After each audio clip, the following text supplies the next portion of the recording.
Hi, everyone. Welcome to Keep Your Torch Lit podcast. It is once again me, Katie, filling in for Roger and Sophia. And we have the one and only Emily G here with us to talk about her experience on season 6 and to kind of answer any questions or anything. But I guess, Emily, you were just telling me you didn't watch the season.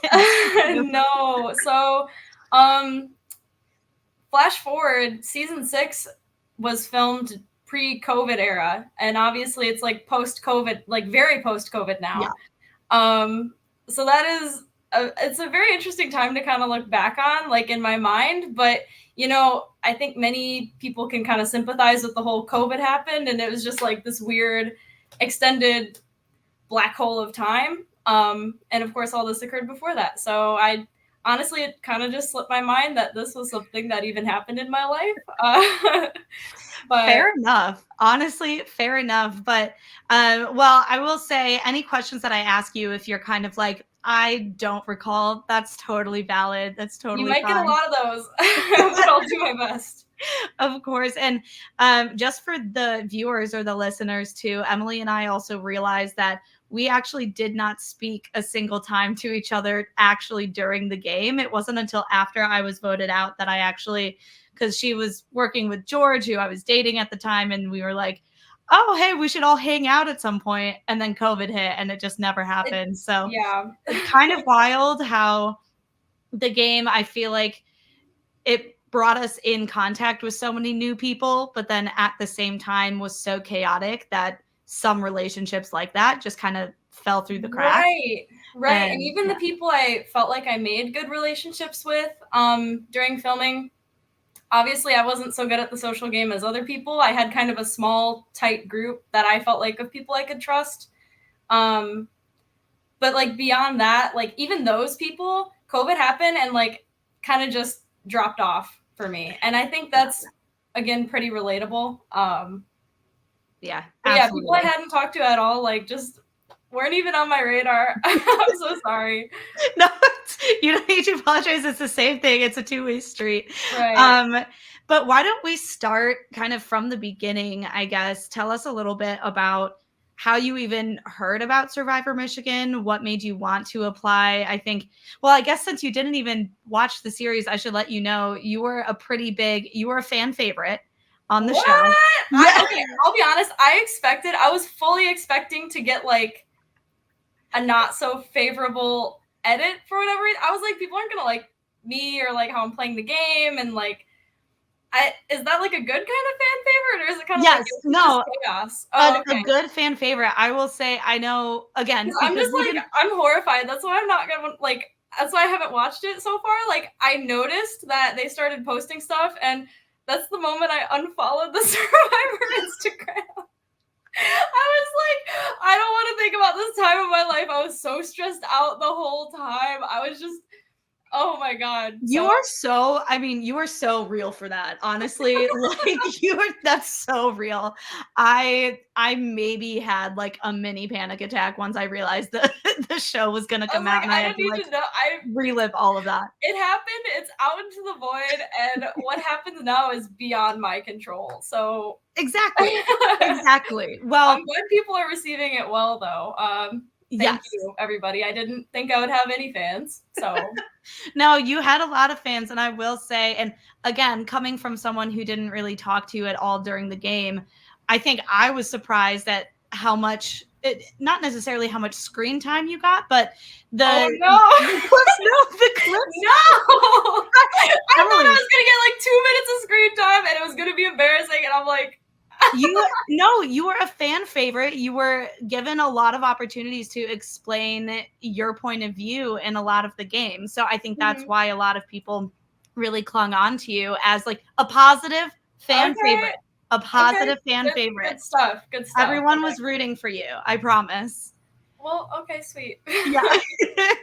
But to go back to that, there is a clip that I was going to reference in like one of the earlier episodes where you kind of explained like you didn't completely understand what this club of Survivor Michigan was going to be. And you thought, I think that there was like a quote or a clip of you saying you thought everyone would just get to meet up, hang out, like eat some food and eat some candy, and then That's like how most clubs work, though, right?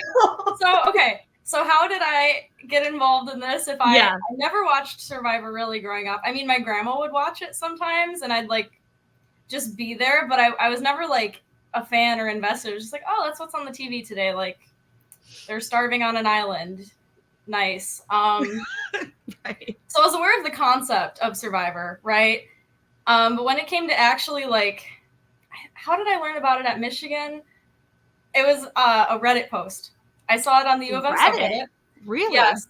And I actually saw it during finals week, the semester previous. And it was like 2 a.m. I was stressed. I couldn't sleep. So I was doom scrolling Reddit as one does the night before an exam. Naturally. And I see this like Survivor Michigan application. And I was feeling kind of chaotic. And what I do when I'm like nervous or like, you know, exams or like just in general, I remember in school a lot when I was supposed to be studying for exams, sometimes I'd have motivation to like do things, but I wouldn't always be able to direct that motivation to the task I needed to accomplish. So for me, I still had a lot of like motivation built up that day, and I'm like, I need to be doing things to like feel less anxious. So when I came across this Reddit post and I saw the application, I was like, it's 3 a.m. I have nothing to lose. I'm going to roll up to that exam tomorrow and fail it. I did not, thankfully. Congrats. Good job. But I was just like, let me just put in like the most chaotic answers I can think of. And just whoever reads this is going to have a fun laugh, like reading it. I didn't expect a callback. I didn't expect an interview. I didn't expect to be in the season. It was just an impulsive thing. I was like, sure, dude, I'm down for whatever. That's incredible. And I love that you were like, I need to do something to keep myself from being anxious. And you join this club or this game where it is literally a huge source of anxiety during the semester. Like, so I don't know. Maybe the listeners should take that as a lesson of like, your actions always have consequences.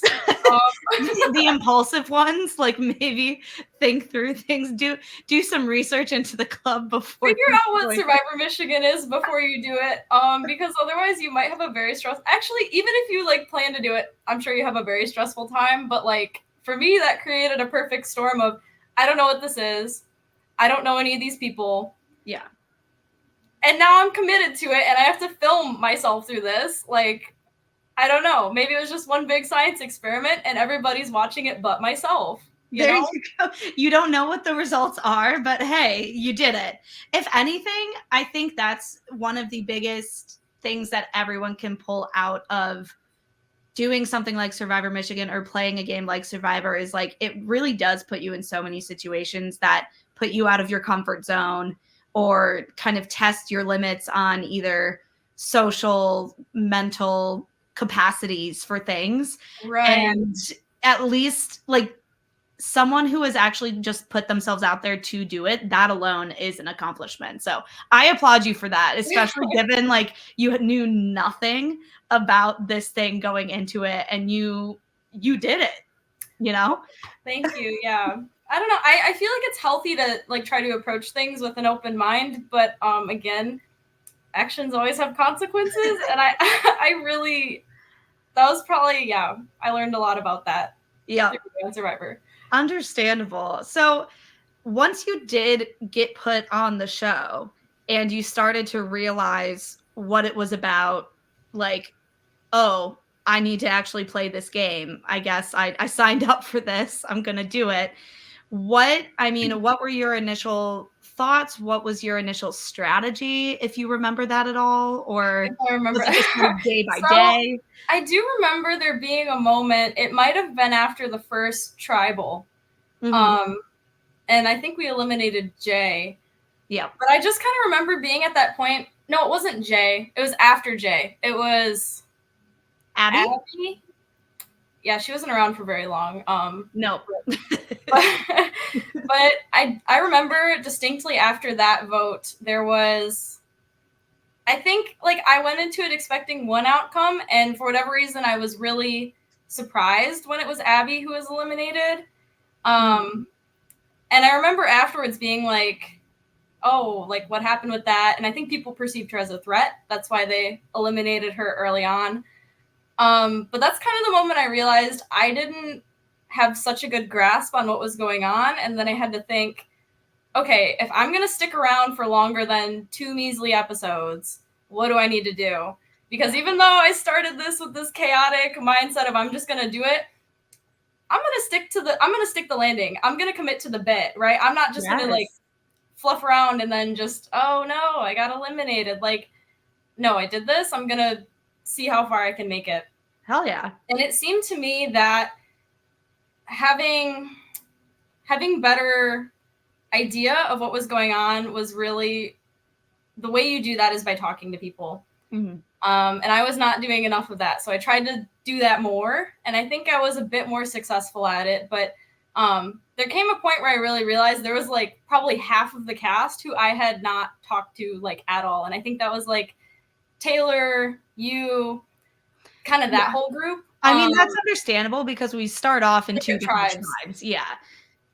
Right. So I think that becomes a problem later down the road, but at least initially I was like, I need to be talking to more people. And when you're in school and you're trying to, I mean, I was an engineering student. They always complain about the workload, but it is a pretty intense workload. And I'm like, I'm not going to fail a class for this thing I signed up for on Reddit at 3 a.m. So it was challenging, I guess, to kind of make the time and make the commitments. And then then there's that added layer of like, cool, I'm talking to people and you really have to gain their trust. And then you have to lie to their face. Which hits different, honestly. I didn't love it, but you know what? Committed to the bit. I figured worst case, if I do anybody too dirty, it's a big campus. I'll just make new friends. I'll just vanish. Right? You really said it. Oh, if this doesn't work out, I'll just dip. I'm good. Yeah. That's so true though. Because remind me, what year in school were you when we were filming this? Winter semester 2019. I was a sophomore, so I was in the midst of like all my big weed out classes. I think this was 2020. Oh, 2020. So yeah, still like sophomore year. Sophomore. Okay. Yeah. Okay. Yeah. So also you're probably thinking like, it's a big campus. I have 2 years left at this university too. Like, right. And that maybe that's like kind of a crazy person thing to say, but like respectfully, like aside from the people I like got to know on the show, like kind of everyone else was just sort of like a recurring NPC in my life. Right. So like, no, that's so I really was not taking this seriously. No, that is so valid. I mean, you think about, and I know it's different. Like obviously my perspective is different because I was part of the club as a producer for so many seasons leading up to finally playing my senior year. So for me, it was like, oh, this is where I made my friends. But there are also, having seen so many seasons previously, it was so common that most people would play their season and then go back to whatever they were doing before Survivor, or maybe stay in contact with 1 or 2 people. But it's definitely not a place that everyone finds that massive community. It's a great club. And you guys were all like wonderful, awesome people. Like the times I did, like I felt like I was in situations where I could like let my guard down and not be so like, especially after I got, do they know I'm eliminated yet? Is that happened in the season? Yeah, the season's over, babe. It's finished. Oh, I missed the whole thing. Thank God. Yeah, no, so especially after I was eliminated, I remembered feeling like, okay, this is a group of people that like, I think I did have interest in like joining the more social sphere of things, just like COVID. Yeah, that's the other thing too that I think really kind of bummed out the way our season ended, was the cast got split up. Like people went home and people had to stay inside and all of that. But I I wanted to ask how much you remember about the strategy once you got into the swapped tribe with George and Jack and T-Rex, and if you could talk a little bit more about your dynamic, the three of you. Yeah, so Sokka Tribe was a total fever dream. I don't remember too much of that. I just remember feeling like Noah was irritating, and commanding.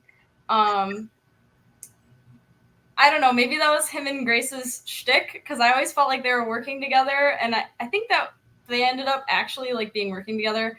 Yeah. But I don't know. Noah irritated me. All of that Sokka stuff, whatever. Sure. I felt like a breath of fresh air when I was on, was it New Obsidian? Yeah. And I liked that tribe. I always thought George seemed like a pretty steady, reliable person. Jack, I didn't know so much about, but he seemed to have the right connections. And then T-Rex, I don't know. I hadn't really noticed him before that. Yeah, fair that enough. sounds terrible, but like, there's just people you don't.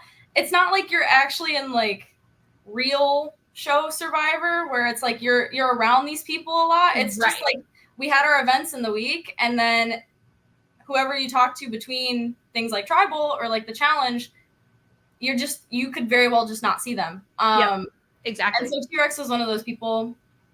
I remember at one point, George and Jack and we had to eliminate somebody. Mm-hmm. And thankfully, I feel like I had a better relationship with George and Jack, and that's probably why we decided to throw T-Rex out. But something that I learned after the fact that honestly kind of pissed me off was with the whole the scavenger hunt. Yeah. Was that with that tribe? Yes. Yeah, that would have been with that tribe. I learned after the fact that Jack and George did not submit all of their clips, supposedly. No, not true? Supposedly. That is correct. Okay. Yeah. And then so they were the cause of us going to tribal again, and that pissed me off because I had to eat mayonnaise out the jar and like climb on my hands and feet around the track at Palmer and like, oh gosh. Maybe I'm confusing all these things, but I just no, that's like, absolutely right. Yeah. Pretty pissed after the fact because it's like, dude, I rearranged my week to go make a fool of myself at the dining hall, at the gym, all these things, and then there was like another tier of like inside group with Jack and George, but I mean, thankfully I like stuck around and survived that bit. Yeah. Do you remember when you found out that they kind of threw that challenge? I think that was after the fact. I could be wrong. Like just after that trial. I think after I was eliminated. Oh, I don't know. Even know I don't think I knew it during the game. No, they never told me. Okay. Which kind of also pissed me off because I felt like maybe I let my guard down too much with George. I felt pretty close to George through the game. I'm not sure if that was really reciprocated. But like of all the people I played with, I felt like George and I were like tight. And then I remember distinctly the day I was getting voted off, he would not use his idol on me. Ian would not use his idol. And so then I was eliminated. And then honestly, when George got eliminated later, I was like, nice. You deserve that. Oh my gosh. Okay, so do you remember let's take a couple steps back. So basically, you guys vote off T-Rex. Mm-hmm. Spring break happened. Merge happened. Do you remember? I mean, I know you were saying the New Obsidian tribe was kind of a breath of fresh air for you. And then all of a sudden you're like, okay, now I'm back with Noah, Grace, Ian, but I still have George and Jack and some new people that I can talk to. Do you remember what your thoughts were? Was that like all virtual though, or was that because I feel like spring break came after shutdown? Spring break happened, and then we managed to have one, like the very first merge challenge was before the official shutdown of like classes and stuff. Okay. So we were still, I don't know if you would remember, like there was pizza, everyone got their orange buffs, and then it was like a cup stacking challenge. I remember that one. Okay. I remember that. Okay. Yeah. So I'm just curious if your mindset changed at all, if your thought about how to approach the game changed at all once you made it to merge, where you had to now play with everyone. So after merge, I remember feeling a little relieved in the sense of like, okay, I'm still progressing. This every day I'm around is a day I fully didn't expect to probably be around. I don't remember a whole lot about my strategy at that point. I think classes were getting kind of crazy and all of that. But yeah, I think that must have been a week I was inattentive. But also consider, I don't know if this is a lot of people's experience when they get eliminated, but typically how the game goes is you're talking with people through the week and, you know, you're trying to make alliances, make these little like decisions and negotiate who's going to get eliminated, who are we strategizing with, that type of thing. And I remember very distinctly the week I was getting eliminated, suddenly it was silent. People didn't really talk to me all that much. When I'd reach out to talk to them, a lot of times it was met with, you know, I can't make it happen this week, or I'm busy, and I think that also like overlapped with the time that like my classes were actually like really heavy, like maybe I had an exam or two. And so I was like, thank God, like George and Jack probably have this handled. Like I feel like I'm safe. Sure. But then I think the last day or so, I was like, this isn't adding up. The way people are talking to me, everyone I was able to speak to had a very different plan of who is getting voted off. Typically what happens in a week, there's like one or two ideas floating around of like, this person's getting eliminated or this person. Right. And then based on how well you're able to suss it out, you can kind of figure out who everyone's gunning for, or if it's going to be split. And I guess which side of the coin you want to be on for that. But yeah, that's pretty damning when just nobody is able to give you a straight answer, and you know the whole time they've been able to come up with straight answers this quick. And even if things change on a dime, people are texting, people are this, you know, so I felt it coming. Okay. And it was a bit of a bummer, again, because it was like, I made it like halfway. I'm like, I could make it as far as I want at this point. Plot twist, that's not really how that works, but whatever. I was gassed up. I was feeling good about myself. I'm like, I walked in here a fool and still made it this far. I can just keep going. But like, you can tell. And it was a relief, especially because like, you know, I was glad I could focus on my studies again. I was glad I didn't have to be so guarded around people. I felt like I could try to form genuine friendships. Oh my gosh. The game. The amount of trust issues that are just like come inherently from playing this game. It's a lot. It's a lot. You're really just always like looking over your shoulder, and it does get pretty hard to feel like you can talk to anybody candidly while the game is still going on. Me personally, I didn't really socialize with anybody outside of the game because I didn't trust it. You know, it's not like there's we're doing the game now and we're doing, you know, maybe we're at Charlie's now. Like there's none of that. Right.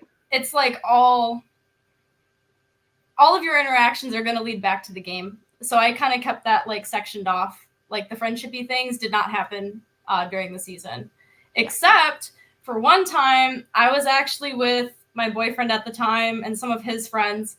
They were film students, and we went to get dinner, and Lindsay was there. Oh, no way. Yeah, Lindsay. It was kind of early. I think the first half of the season. Okay. And I was just like, oh my God, it's Lindsay. I don't think she like recognized me the whole time though. Like I think it was that early in the game. She just didn't register that it was me until afterwards. I was like, you're Lindsay. And she was like, yeah, and I'm like, Pocket Tribe. And she was like, oh, no way. So I was just like freaking out that whole time at dinner. I was like, can I get intel from this girl? Like, right. Is she, you know, is her guard let down? Like, but I just didn't talk about Survivor at all with her. Okay. And that sounds like. There was a table of like 8 people. So I was just like, what are the chances? But you know, Lindsay was a film student. Right. So. That is wild. I don't think I've heard that story before. That's so funny. It was definitely strange. And well, you have to think Lindsay's a freshman at that point too. And they're probably like just trying to make other friends and like not Right. thinking about like compartmentalizing it to a certain extent. But and Right. it was like early enough in the game, like you said, probably. It was So crazy. that's so Yeah. funny. Oh my gosh. So then the only other question that I want to ask you about is when you did get voted off, because it was all virtual at that point. So the tribal was on Zoom. And from what I remember watching the episode, you kind of went off a little bit. It was on, emotionally charged. yeah, understandable. That's completely valid. I'm just curious if you remember anything about, it sounds like you knew, it was like the writing was on the wall. You knew what was coming. So I was like, I'm just going to say what I want. They're voting me off. Period. I'm going to say what I want. Do I get time to like get on my soapbox up here? And Brady was like, yeah, dog, go for it. I was like, George, you screwed me over. Feel bad about it. That's about all I remember. That's it. Okay. Because I guess and I remember he got like real upset, and I did feel a little bad, but I was also like, actions have consequences, and you chose to eliminate me, and you've been telling me I was going to be like top 3 with you this whole time. So yeah, but I don't hold any harsh feelings still. I mean, that's just the game, right? Absolutely. But, and then I guess you were on jury at that mm-hmm. point, so you got to vote at tribal council. Wondering if you remember much about your thoughts and reasonings for voting who you voted for there.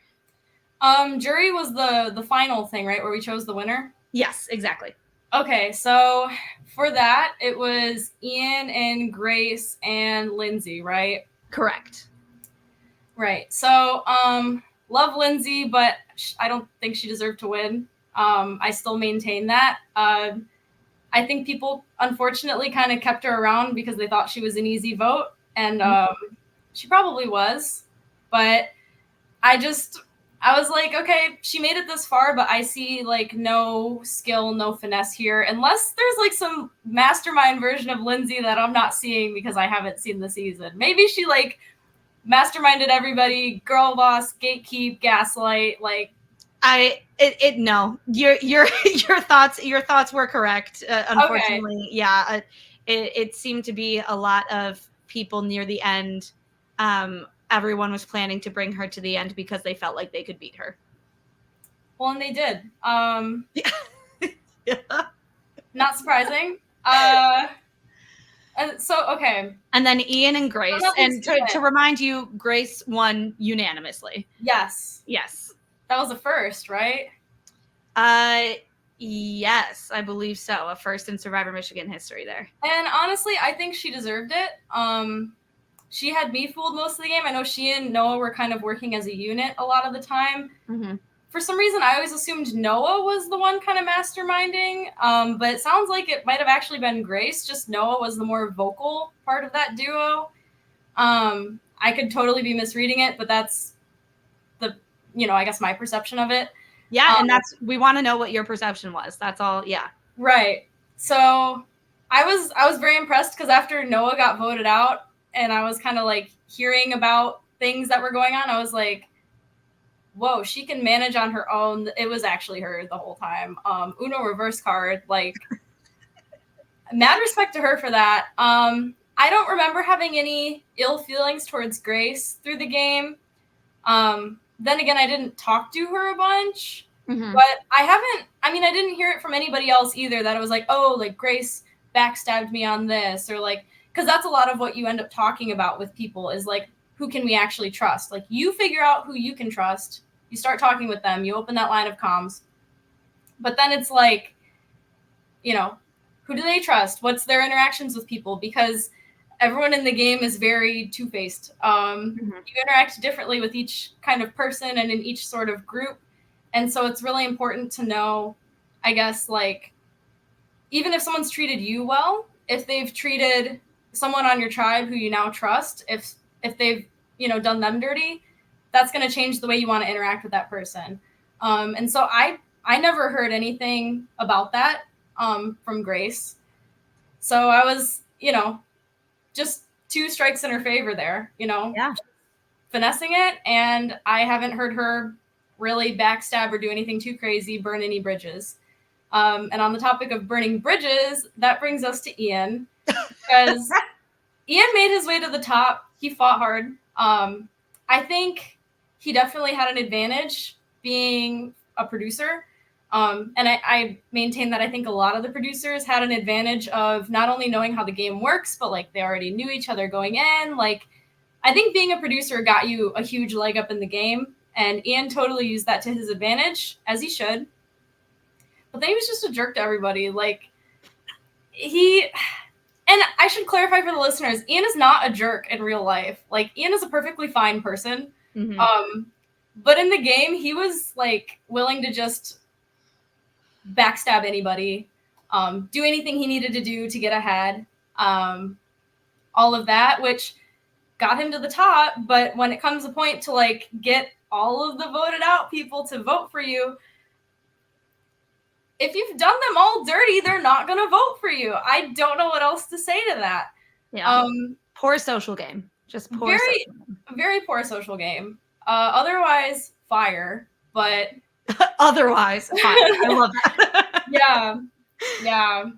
Awesome. Well, Emily, thank you so much. The last question that as I've been helping out with these exit interviews, I like to ask my fellow season 6 castmates, because I've definitely done a lot of reflecting on the season and kind of what I got out of it. What would you say is maybe one thing that you learned about yourself and that you've been able to take from the experience of playing College Survivor? That's a really good question. Well, I don't talk about my experience on Survivor a whole lot, mostly because, again, it's a thing I kind of randomly did. I wasn't a fan. I just kind of did it. And not a lot of my friends even had an awareness of it. So I was like, I'm not about to tell people about this, because then they're going to watch it and I'm going to look like a fool, which apparently I didn't.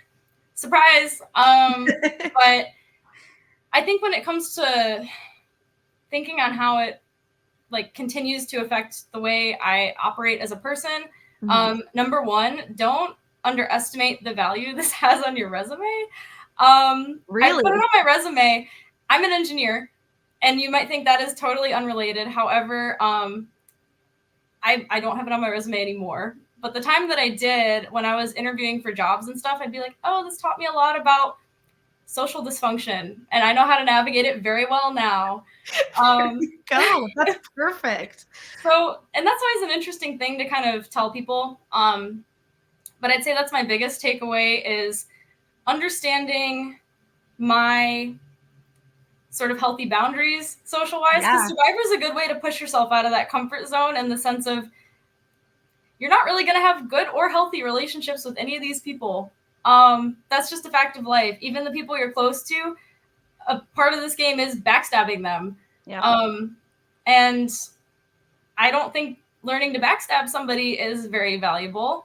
However, learning to navigate social situations where you need to rely on your own intuition stronger than what anybody around you is telling you, like learning to build that, like, I'm listening to my inner voice, you know, kind of like when I was getting eliminated and everyone was telling me something different, I knew, like, I have my own perception and it's valid and it's good and it's solid. So that's kind of what I run with on my own. And then building on that, I'd say it's really helped me suss out social situations that I don't mesh very well in. And it just kind of leads me to, like, it's easier for me to cut the BS out in my life, I think. Like, nice. I've honed in the radar, and it's like, you know, sometimes you meet new people and it's like, oh, do I want to be friends with this person? Do I not? And if the alarm bells are going off, I'm like, yeah, we're going to keep them at an arm's distance, because, like, that's an okay thing to do. Yeah. Absolutely. I love that. So it's like a sense, it's given you a sense of empowerment or self-assurance in what you know you want to keep around in your life and where your boundaries are for your relationships moving forward. That's awesome. Which is a lot more meta than I expect to get.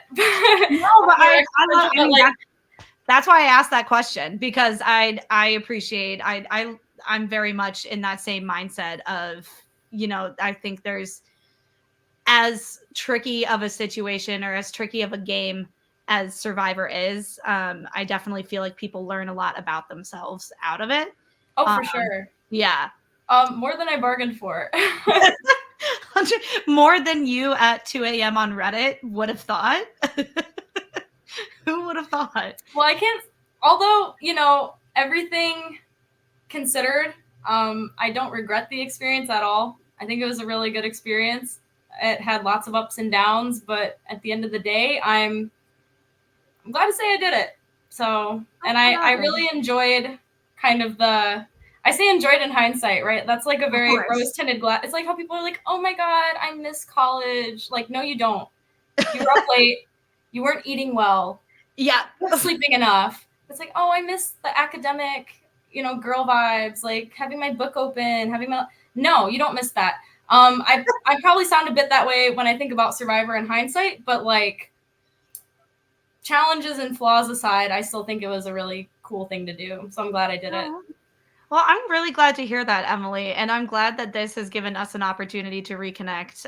Yes. Yeah, absolutely. So again, thank you so much for being flexible with the timing and making the time to talk a little bit. I'm sure the viewers, like I said, you were a fan favorite. You had a lot of people rooting for you. So you got a good edit, girl. You did. I'll take it. I'll take it. Maybe I'll check the comment section on YouTube. I don't know if I'll watch it. I probably still won't, but I might check the comment section. That is all good.